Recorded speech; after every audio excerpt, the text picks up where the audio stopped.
Hello viewers, আজকে আমি আপনাদের জন্য আরেকটি গল্প নিয়ে এসেছি। তো চলুন শুরু করি। মিনির বয়স খুব বেশি নয়, মোটে 3 বছর। বাড়ির সবার আদরের বিড়াল, আর সবচেয়ে বেশি আদর পায় রাফি ও তার ছোট বোন তানিয়ার কাছে।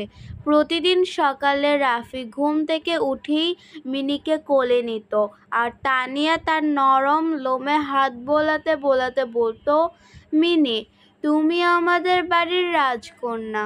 মিনি ওদের কথা বুঝতে না পারলেও দীর্ঘ গড়গড় শব্দ করে ভালোবাসার উত্তর দিত। কিন্তু একদিন হঠাৎ সবকিছু বদলে গেল। সেদিন ভোর থেকে মিনি ঠিকঠাক খাচ্ছে না, খেলতেও আসছে না। বসে আছে এক কোণে মাথা নিচু করে। তার চোখ দুটো নিস্তেজ, শ্বাসটা যেন একটু দ্রুত। প্রথমে সবাই ভাবলো হয়তো একটু ক্লান্ত, কিন্তু দুপুরে যখন রাফি কোলে নিতে গেল, মিনি কাঁপতে কাঁপতে তার বুকের মধ্যে মাথা লুকিয়ে ফেলল। তানিয়া ভয় পেয়ে গেল। মা, মিনি খুব অসুস্থ মনে হচ্ছে। মা দ্রুত এসে মিনিকে আদর করে বুকে নিলেন। চলো, ওকে তৎক্ষণাৎ ডাক্তার দেখাতে হবে। পরিবারের সবাই দ্রুত রওনা দিল। গাড়ির ভেতর মিনিকে কোলে নিয়ে তানিয়া কাঁদছিল। রাফি তার মাথায় হাত রেখে বলছিল, ভয় পেও না মিনি, আমরা আছি। ডাক্তার পরীক্ষা করে ধীরে বললেন, মিনির ইনফেকশন হয়েছে, শরীর খুব দুর্বল, ওকে কয়েকদিন বিশেষ যত্নে রাখতে হবে।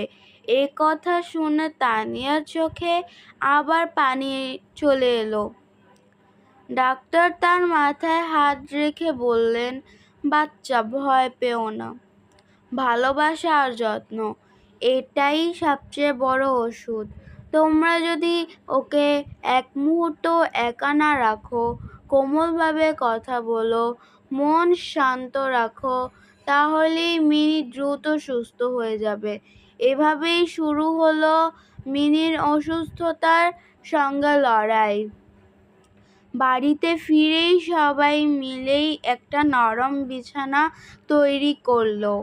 বিছানার পাশে একটি ছোট বাতি জ্বালিয়ে রাখা হলো, যাতে মিনি অন্ধকারে ভয় না পায়। রাফি খাবার বানিয়ে ছোট প্লেটে রাখলো। তানিয়া গরম পানি দিয়ে মিনির শরীর মুছে দিল। মা বললেন, মিনির সঙ্গে কখনো রাগ করে কথা বলবে না। অসুস্থ মানুষ বা প্রাণী খুব সংবেদনশীল হয়। আমাদের শব্দও তাদের ব্যথা বাড়াতে পারে। সেদিন থেকেই বাড়ির পরিবেশ বদলে গেল। মেয়েরা আর খেলাধুলা করে চিৎকার করতো না। সবাই নরম স্বরে কথা বলতো। বাবা অফিস থেকে ফিরে প্রথমেই মিনির মাথায় হাত বোলাতেন।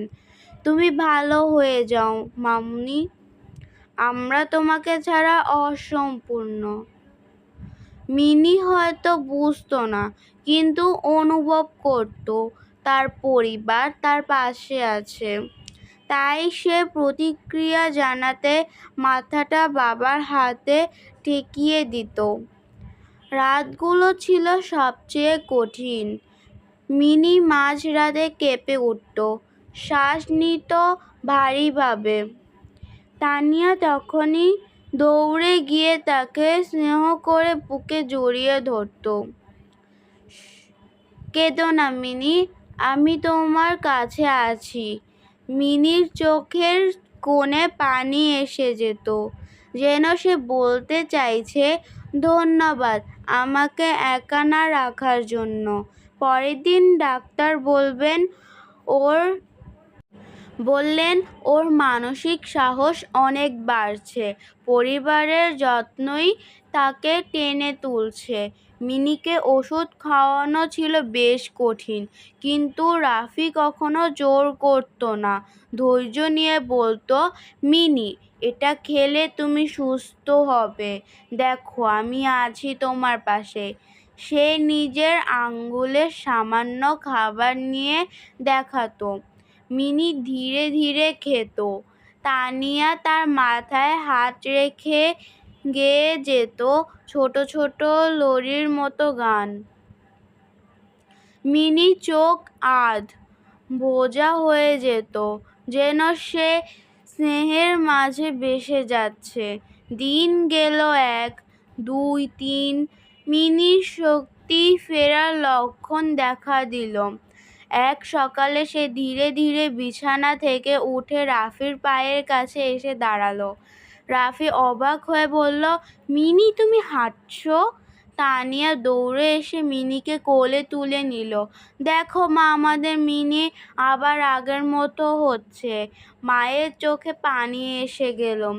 একজন অসুস্থ জীবের পাশে যারা থাকে, যারা ভালোবাসা দিয়ে তাকে আগলে রাখে, সেখানেই ঈশ্বরের আশীর্বাদ থাকে। এরপর থেকে মিনি আগের চেয়েও বেশি প্রাণবন্ত হয়ে উঠল। ও এখন আর শুধু বাড়ির বিড়াল নয়, ও বাড়ির এক সদস্য। সবাই মিলে তাকে আরও যত্ন করতে লাগলো। মিনি যখন জানালার ধারে বসে সূর্যের আলোয় চোখ মুদে রাখে, তখন তানিয়া বলে, মিনি আমাদের শিখিয়েছে অসুস্থতা শুধু ঔষধে সারে না। ভালোবাসা, কোমল শব্দ আর একটু সহানুভূতিও মানুষ বা প্রাণীকে ফিরিয়ে আনতে পারে জীবনের আলোয়। গল্পের শেষে রাফি মিনির মাথায় হাত রেখে বলে, আমরা যদি মানুষকে, প্রাণীকে একইভাবে কোমলতা দেই, তাহলে পৃথিবী অনেক বেশি সুন্দর হয়ে উঠবে। এভাবেই এক অসুস্থ বিড়াল মিনি সবার ভালোবাসায় ফিরে পেল নতুন জীবন আর পরিবার শিখল, ভালোবাসা কখনো ছোট হয় না, আর পরিবারের সঠিক জন্যই পারে একজন অসুস্থ প্রাণকেও ফিরিয়ে আনতে সুস্থতায়। গল্পের নাম মিনি আর পরিবারের মায়া। লেখিকা অভিরূপা। আমার গল্প শেষ পর্যন্ত শোনার জন্য আপনাদের অসংখ্য অসংখ্য ধন্যবাদ। আর যেসব ভুল হয়েছে তার জন্য